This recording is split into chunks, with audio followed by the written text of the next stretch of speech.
Hello my dear students, good morning to everybody. आज हम लोग बात करेंगे इलेक्ट्रिक डाइपोल पर। पिछले क्लास में हम लोगों ने इलेक्ट्रिक फील्ड को फिनिश किया। रिप्रेजेंटेशन ऑफ इलेक्ट्रिक फील्ड का डिफरेंट केसेज हमने देखा। आज हम लोग न्यू टॉपिक स्टार्ट कर रहे हैं, electric dipole. Electric dipole, electric dipole समझेंगे। What is electric dipole? पहले से जानकारी जहाँ तक आपको होगी, डाई माने दो, पोल माने ध्रुव। नेचुरली है कि अपोजिट पेयर ऑफ चार्ज लेना होगा, तब ये दो ध्रुव बनेंगे, एक पॉजिटिव और एक निगेटिव। तो ये कहता है कि एक ऐसा सिस्टम है, एक ऐसा अरेंजमेंट है जिसमें ए पेयर ऑफ चार्जेज होंगे equal in magnitude but opposite in nature, this said to be electric dipole. कहता है कि एक सिस्टम है, एक अरेंजमेंट है जिसमें दो चार्जेज होंगे, इक्वल इन मैग्नीट्यूड होगा, अपोजिट इन नेचर होगा। What is electric dipole? Electric dipole क्या है, तो उसकी परिभाषा हम लोग आराम से दे देंगे। ए सिस्टम और an arrangement consisting two charges, इसी को बोलते हैं pair of charges of equal magnitude but opposite in nature, separated by certain distance या स्मॉल डिस्टेंस, यानी सर्टेन स्मॉल डिस्टेंस से सेपरेट होगा। लिखा हुआ है सिस्टम और an arrangement consisting two charges of equal magnitude but opposite in nature separated by certain और small distance is called an electric dipole. An electric dipole, ध्यान रखेंगे। The distance between these two charges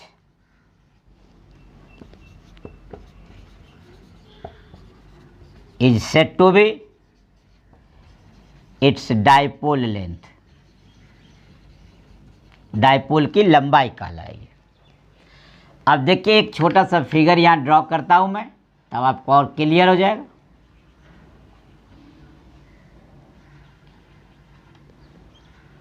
ये plus Q है और ये minus Q है।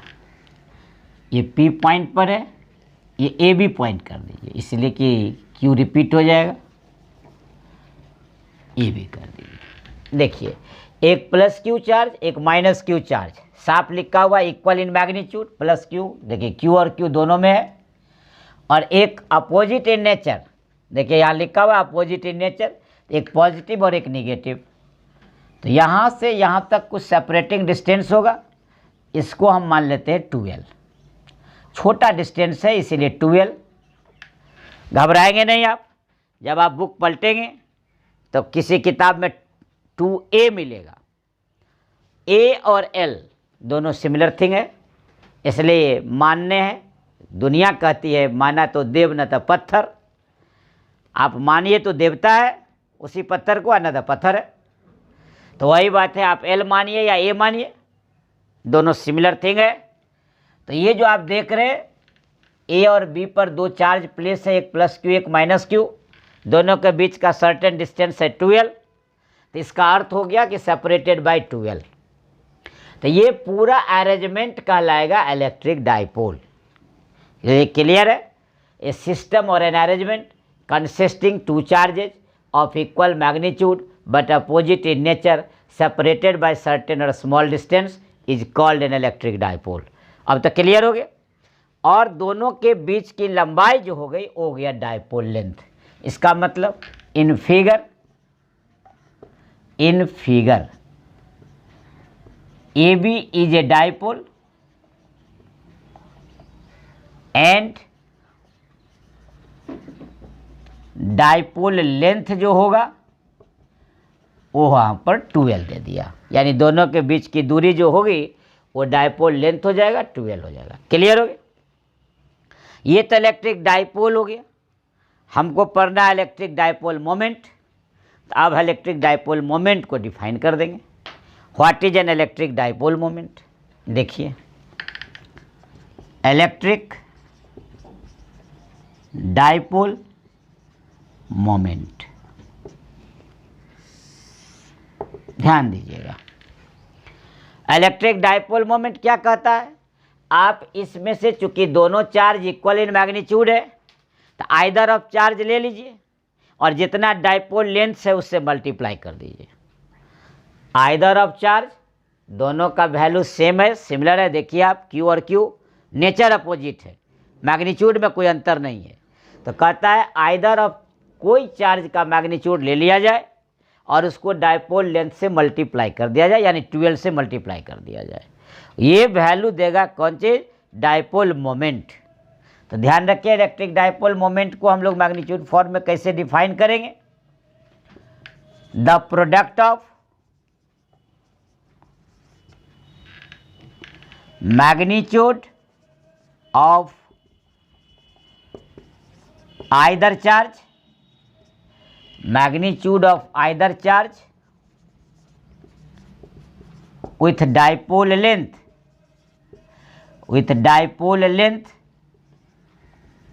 called its electric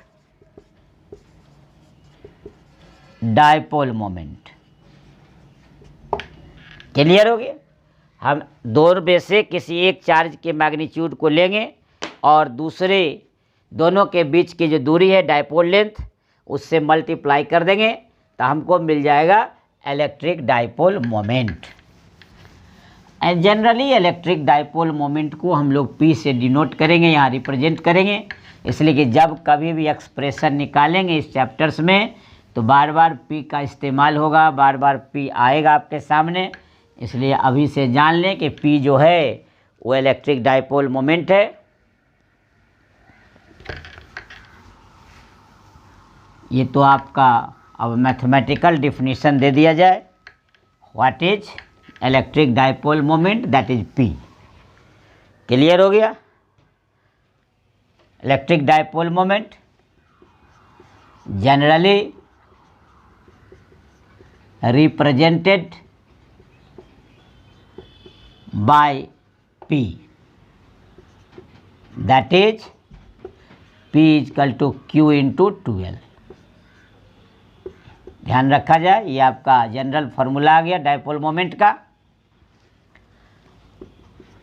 इससे clear हो गया? एरो लगा हुआ है। It is a vector quantity, it is a vector quantity, ध्यान रखिएगा। तब तो क्लियर हो गया कि वेक्टर है तो इसका डायरेक्शन काम करेगा। तो हमेशा डाइपोल मोमेंट वर्क करेगा from negative to positive. Dipole moment का जो डायरेक्शन होगा वो फ्रॉम नेगेटिव टू पॉजिटिव लिख देते हैं हम। The direction of dipole moment is from negative to positive. हमेशा नेगेटिव से पॉजिटिव की ओर। नेगेटिव मतलब नेगेटिव चार्ज, पॉजिटिव मतलब पॉजिटिव चार्ज। तो यहाँ चूँकि चार्ज है उसी को पोल बोलते हैं, तो from negative charge to positive charge, इसको हम लोग बोल सकते हैं direction of dipole moment is from negative to positive charge. या ध्यान रख लेंगे, ये भी चार्ज ही है, negative charge to positive charge. Clear हो गया? अब देखिए डायमेंशन हो गया इसका, डायमेंशनल फार्मूला। शुरू में ही ने बताया था कि हर एक टर्म का डायमेंशन, जब भी टर्म नया आएगा हम लोग डायमेंशनल फार्मूला लिखते चलेंगे। तो डायमेंशनल फार्मूला देखिए डाइपोल मोमेंट P का, Q का पहले से जाने थे आप 80 और लेंथ लंबाई है तो L, देखिए ATL आ गया। हम बराबर आपको याद कराते रहेंगे। एम्पियर है ये, इसको आप डायरेक्ट आई लिख सकते हैं, इसलिए ITL भी किसी किताब में लिखा हुआ मिलता है तो घबरा नहीं जाइएगा। मान लीजिए कोई किताब ITL लिखता है, इसका मतलब एक ही जगह पर ही आई लिखता है, एम्पियर लिखिए या इलेक्ट्रिक करंट लिखिए। ये डायमेंशनल फार्मूला हो गया, ये आपका हो गया। अब हम लोग यूनिट भरेंगे। देखिए SI यूनिट डायपोल मोमेंट का, देखिए चार्ज का कूलम, ये मीटर, तो इसका यूनिट हो गया कूलम मीटर। इसी को हम लोग CM बोलते हैं, सेंटीमीटर नहीं बोलेंगे, कूलम मीटर ध्यान रखा जाएगा। देखिए डैश कर दिए हम, यहाँ भी डैश है इसलिए डैश कर दिए, कूलम मीटर। ये आपका SI यूनिट हो गया। ये काफ़ी उपयोगी यूनिट है, इसका इस्तेमाल बार बार करते हैं हम लोग। ये आपका SI यूनिट हो गया कूलम मीटर। केमिस्ट्री में क्या होता है कि इलेक्ट्रोकेमिस्ट्री एक अलग ब्रांच है और वो पढ़ाई होती है केमिस्ट्री में, केमिस्ट्री का पार्ट है इलेक्ट्रोकेमिस्ट्री। वहाँ भी यूज होता है ये डायपोल मोमेंट। तो वहाँ पर जब यूज होता है तो केमिस्ट्री वाले सर और केमिस्ट्री के विद्यार्थी केमिस्ट्री का बुक, केमिस्ट्री के कंसर्निंग रिगार्डिंग कंटेंट्स डिवाई का इस्तेमाल करता है। फिजिक्स में तो हम लोग SI सिस्टम पढ़ते हैं, इसलिए SI यूनिट का यूज ज़्यादा से ज़्यादा व्यापक तौर पर किया जाता है। लेकिन अनदर यूनिट इसका डिवाई है, वो भी मैं लिख देता हूँ। अनदर यूनिट इसका डिवाई है, डिवाई ध्यान रखेंगे, अंडरलाइन कर दिया मैं। अनदर यूनिट डिवाई है। 1 Dibai is equal to, coulomb में हम लोग यूज कर देते हैं, 10 के पावर -30 कूलम मीटर। देखिए चेंज हो गया, अब डिवाई कूलम मीटर में कन्वर्ट कर गया। तो अब आप याद रखेंगे, इसको हम लोग 3.33 लिख सकते हैं, -30 कूलम मीटर, भूलिएगा मत। 1 डिवाई इक्वल टू ये आगे आपका ध्यान रखिएगा। कभी कभी क्या होता है, आपको ऑब्जेक्टिव MCQ का एग्जाम होता है आजकल, डिस्टर्ब करने के लिए मैं अपना आपका एक्सपीरियंस बताता हूँ कि मैं 2 साल पहले जब कॉपी जांच रहा था एग्जामिनर के रूप में, तो वहाँ पर एक बच्चा कॉपी में लिखे हुआ था, क्योंकि वहाँ पूछा था डायपोल मोमेंट, और वहाँ डायपोल मोमेंट का यूनिट डिवाई लिख दिया था। बहुत सारे लोग, हम ही लोगों में से एग्जामिनर लोग डिवाई को नहीं संतुष्ट हो रहे थे कि वो यूनिट के रूप में इस्तेमाल करे या न करे, चूँकि SI यूनिट कूलम मीटर है फिजिक्स में। लेकिन चूँकि लड़कों ने डिवाई लिखा था और डिवाई चूँकि अनदर यूनिट होता है, इसलिए वो गलत नहीं लिखा। इससे ये प्रतीत हम लोग अनुभव जरूर कर लिए कि वो लड़का केमिस्ट्री वाला याद किया था, फिजिक्स का याद नहीं किया था। लेकिन गलत जवाब तो था नहीं, इसलिए उसे भी मार्क्स दिया गया। लेकिन मैं आपको बता देता हूँ, आप कॉमनली यूज्ड यूनिट ज़्यादा याद रखने का प्रयास करेंगे। कुछ कुछ होता क्या है कि चौबे जी गए छबे बने, दुबे बन के चले आए, तो कभी कभी ये भी आपके लिए खतरनाक हो जाएगा। ओवर कॉन्फिडेंस, आपको लगेगा कि नहीं सबसे हम हट के लिखे हैं, तो सबसे हम हट के लिखे हैं तो कहीं सबसे हट के ही नंबर न मिल जाए। तो इसीलिए थोड़ा सा ध्यान रखा जाए कि कॉमनली यूज चीज़ को हम लोग ज़्यादा से ज़्यादा यूज करें, जो सबके मानस पटल पर अंकित है और हर आदमी उसको बार बार यूज करने से उसकी आदत बनी रहती है, उसको सही करार देने में असुविधा नहीं होती है। अब बताया मैंने कि जैसे एक नया चीज़ आया लोग रुक गए, अब तो उसके मन और विवेक पर निर्भर किया होगा, कुछ ने उसको सही किया होगा, कुछ ने उसको गलत कर दिया होगा। लेकिन मैं बता दिया आपको कि अनदर यूनिट भी डिवाई होता है, चूँकि आपको डिस्टर्ब न करे इसलिए मैं आपको बता रहा हूँ। तो 1 डिवाई इक्वल टू 3.33 इंटू 10⁻⁻3। देखिए कूलम मीटर में आ गया और ये डिवाई है, तो आपको दोनों बता दिया कैसा यूनिट कूलम मीटर और डिवाई भी है। डिवाई और कूलम मीटर में रिलेशन बता दिए कि इतना बराबर इतना होता है, आपको याद रखना है। तो इस तरह से आपको आ गया। तो देखिए electric dipole moment vector quantity है, इसका डायमेंशनल फार्मूला सच है, इसका SI यूनिट ये है और अनदर यूनिट ये है। कोई दिक्कत यहाँ? अब हम एक नोट लिख देते हैं, NOT, नोट। ऑब्जेक्टिव बार बार मैं बता रहा हूँ, साथ साथ मैं पढ़ा रहा हूँ, ऑब्जेक्टिव सब्जेक्टिव सारी बात। तो देखिए नोट, ध्यान देने योग्य बातें हैं ये, पे अटेंशन। अब क्या अटेंशन प्लीज है, आपने डायपोल के बारे में क्या बताया कि दो चार्जेज होंगे, मैग्नीट्यूड सेम होगा, अपोजिट इन नेचर होगा, इसका अर्थ नेट चार्ज 0 हो जाएगा, क्योंकि एक पॉजिटिव है और एक निगेटिव है। तो हम नोट नंबर फर्स्ट लिख देते हैं, total charge on the dipole is equal to 0। यानी डायपोल पर टोटल का टोटल, डायपोल मतलब क्या, सिस्टम, इसको सिस्टम बोल सकते हैं, जिस सिस्टम का कल्पना करते हैं आप। तो total charge on the dipole यानी the system is equal to 0।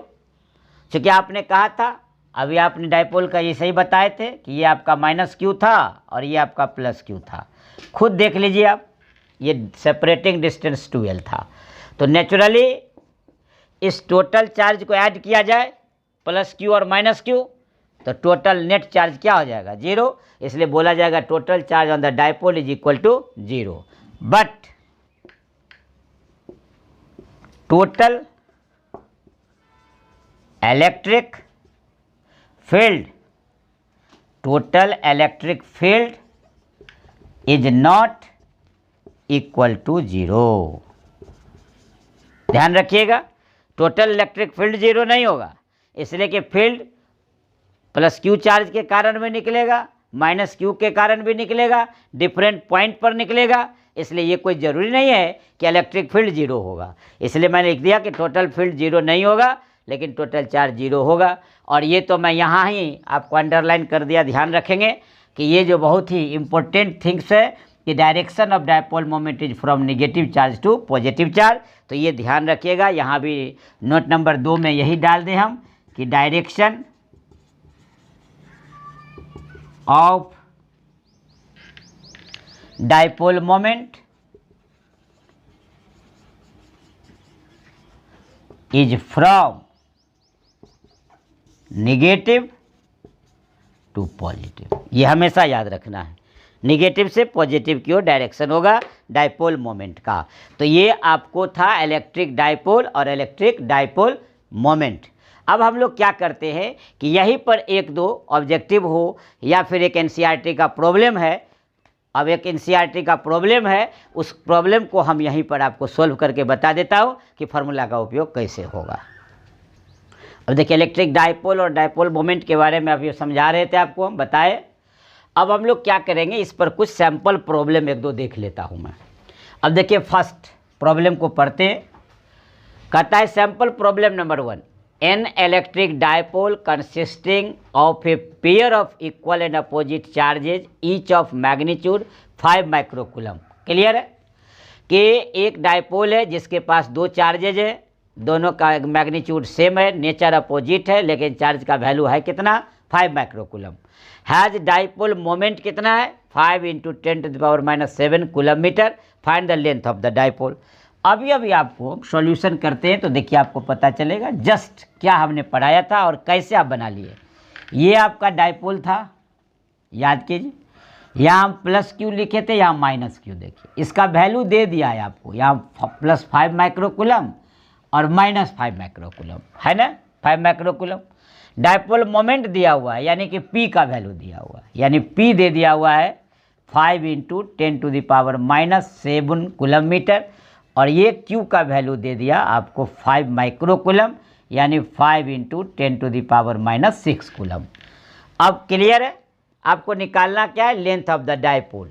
12 बराबर व्हाट, हम क्या बताए थे अभी डेफिनेशन डायपोल मोमेंट का, P = Q × 12 मैग्नीट्यूड के रूप में निकालेंगे हम लोग, P = Q × 12। हमको तो ऑब्टेन करना है 12, तो आ गया P / Q। P का वैल्यू है 5 × 10⁻⁷ और Q का वैल्यू है 5 × 10⁻�6। देखिए 5 से 5 कैंसिल आउट, ये जाएगा, हम ले जाएंगे साथ में, तो 10⁻⁻1 यानी मीटर। यही आपका हो गया आंसर, यानी बीच की जो लंबाई है यानी कि 12, ये आपको क्लियर हो गया, 10⁻1 मीटर हो गया। यदि यही डाइपोल मोमेंट का डायरेक्शन पूछता तो ध्यान रखिएगा फ्रॉम निगेटिव टू पॉजिटिव, तो ऐसे हम लोग दिखा देंगे। तो क्लियर हो गया, निगेटिव से पॉजिटिव की ओर आ रहा है, तो ये हो गया डायरेक्शन। पहला क्वेश्चन प्रॉब्लम सॉल्व हो गया आराम से। अब सेकेंड क्वेश्चन देखेंगे। ये जो सेकेंड क्वेश्चन है ये आपका एनसीईआरटी है। प्रयास करता हूँ मैं कि एनसीईआरटी का भी क्वेश्चन डाल दूँ और आपको साथ साथ एनसीईआरटी का भी प्रॉब्लम बनता चले, तो हम लोग दूसरे नंबर क्वेश्चन को पढ़ते हैं और दूसरा क्वेश्चन सोल्व करते हैं। जैसा कि उम्मीद करते हैं आप इसको बना लिए होंगे, नोट कर लिए होंगे। ऐसे फिर आप चैनल पर है ही, जब मन करे आप उससे निकाल कर आराम से चैनल पर पहुंचकर पुनः रिवाइज कर लें। 1 बाय 1 स्टेप के स्टेप ज़रूर देखें, तब समझ में सारी बात आएगी और हर आने वाला स्टेप आसान होता जाएगा। अब देखिए दूसरा नंबर क्वेश्चन है, a system has 2 charges Q at A और Q at B located at the points A 0 0 -15 0 0 +15 centimetre respectively. What are the total charge and dipole moment of the system. आपको कहता है एक सिस्टम है जिसके पास 2 charges हैं, लेकिन लोकेट है, देखिए एक्स वाई जेड। क्लियर हो गया कि जेड एक्सिस पर लोकेट है। ये 0 0 है, x0 y0, यहाँ भी x0 y0, यहाँ z, यहाँ z। तो नेचुरली है कि हम लोग क्या करेंगे, जेड एक्सिस को सीधा सीधी ये दिखा देंगे, ये आपको x एक्सिस दिखा देंगे और ये हम इधर y खींच देंगे ताकि आपको पता आराम से चलता रहे। ये मेरा z हो गया, ये मेरा z डैश हो गया, ये मेरा ओरिजिन हो गया। ना x पर है ना y पर है, z पर है। तो अब z का ये माइनस टर्म इधर आएगा, तो कहीं एक लोकेशन हम यहाँ चार्ज को फाइंड करते हैं और ये लिख देते हैं मेरा 0 0 15 है, तो यहाँ -15 यानी Q at B है ये, तो इसको B पॉइंट दे देते हैं। यहाँ पर Q at B दिया हुआ है -2.5 × 10⁻⁻7 कूलम यहाँ पर है। और देखिए Q at A हम यहाँ मान लेते हैं, ये A है, इसका अर्थ हो गया कि Q at A = +2.5 × 10⁻⁷ कूलम। अब ये ओरिजिन से 15 cm ये भी है, कहाँ गया यहाँ, और ये 15 cm ये भी है। तो नेचुरली है कि B पर हम लोग प्लस लेंगे, ध्यान रखिएगा, और तो B पर प्लस लेंगे हम लोग, तो इस पॉइंट को B मानेंगे। यहाँ प्लस दिखा रहा है, यहाँ माइनस दिखा रहा है A पर, तो नेचुरली हमको तब नीचे के डिस्टेंस को -15 यहाँ A लिखाना है, कोई दिक्कत नहीं, A दिखा देंगे, यहाँ B दिखा देंगे, ये पॉइंट हो गया। और A और B के बीच का डिस्टेंस हम क्या बनाए थे, 12। अब देखिए एक चार्ज ये पॉजिटिव है और एक चार्ज क्या है, ये नेगेटिव है, कोई बात नहीं है, यही चार्ज पर हमारे लिए Q at B पर ही माइनस कर देंगे और Q at A पर ही प्लस कर देंगे, इससे हमको कोई मतलब नहीं। अब हमारा फिगर क्लियर हो गया, टेंशन फ्री हो जाएंगे हम लोग, इसलिए कि ये डिस्टेंस जो होगा ओरिजिन से अपवर्ड ये पॉजिटिव होगा और ये क्या होगा, नेगेटिव होगा। तो B पर चूँकि पॉजिटिव दिखा रहा है इसलिए हम लोग B पॉइंट को ऊपर मानेंगे। चार्ज के माइनस प्लस से डिस्टेंस का निर्धारण नहीं होगा, डिस्टेंस का जो हम लोग कंसीडर करेंगे वो डिस्टेंस के अलोंग करेंगे, तो प्लस और माइनस, तो ध्यान रखेंगे हम लोग। तो अब देखिए क्लियर हो गया, ये है आपका 15 cm और ये भी है 15 cm, तो यहाँ से यहाँ तक की दूरी 12 क्या हो जाएगी, 15 + 15 13 सेंटीमीटर। इसको आप क्या कीजिए, मीटर बना लीजिए, तो 30 × 10⁻⁻2 मीटर हो गया। ध्यान दीजिएगा। आप पहला क्वेश्चन क्या है, सो देखिए, what are the total charge. तो टोटल चार्ज 0 हम अभी लिखाए थे नोट में, total charge on the dipole that is 0। अब ये तो गिवन में हो गया। अब यहाँ आपके पास जगह बनता है, देखिए total charge on the system, total charge on the system. Clear हो गया क्यू? तो क्यू एट ए अब plus of Q at B. देखिए दोनों का वैल्यू सेम, यहाँ देखिएगा नेचर अपोजिट, तो प्लस और माइनस कैंसिल होकर क्या हो गया? 0। टोटल चार्ज निकल गया। अब निकालना क्या है? Dipole moment. तो dipole moment P equal to क्या हो गया? Q into 2L। अब हमारी ज़रूरत है ही नहीं आपको, Q का वैल्यू यहाँ दिया हुआ है, कोई भी इधर कोई भी वैल्यू भर देंगे, दोनों इक्वल है। और 2L यहाँ हम निकाल दिए, आप मल्टीप्लाई कर देंगे। मान लेते हैं यहाँ हम 2.5 इंटू 10 टू द पावर -7 और 12 यहाँ 3 into 10 to the power -2। Dipole moment का यूनिट कूलम मीटर, ये आपका आंसर हो जाएगा। सिंप्लीफाई आराम से आप कर लेंगे। इस तरह आपने देखा कि डाइपोल मोमेंट का भी आपको निकल गया। तो आराम से बना लीजिएगा, इसको मल्टीप्लाई कर लेंगे। देखिए 7 में 2 ऐड हो जाएगा, -9 हो जाएगा, और इसको मल्टीप्लाई कर लीजिएगा, जो होगा वो रिजल्ट हो जाएगा। इस तरह आपका डाइपोल मोमेंट निकल गया। डाइपोल मोमेंट का डायरेक्शन पूछता तो फ्रॉम नेगेटिव टू पॉजिटिव, तो ये माइनस चार्ज है, ये पॉजिटिव चार्ज प्लस है, तो इधर से आपको डायरेक्शन शो कर देंगे -2 प्लस। तो इस तरह आपका क्या हो गया? पता चल गया कि डाइपोल मोमेंट क्या है और टोटल चार्ज क्या है। तो इस तरह हम लोगों ने इलेक्ट्रिक डाइपोल और डाइपोल मोमेंट को आज ने पढ़ लिया।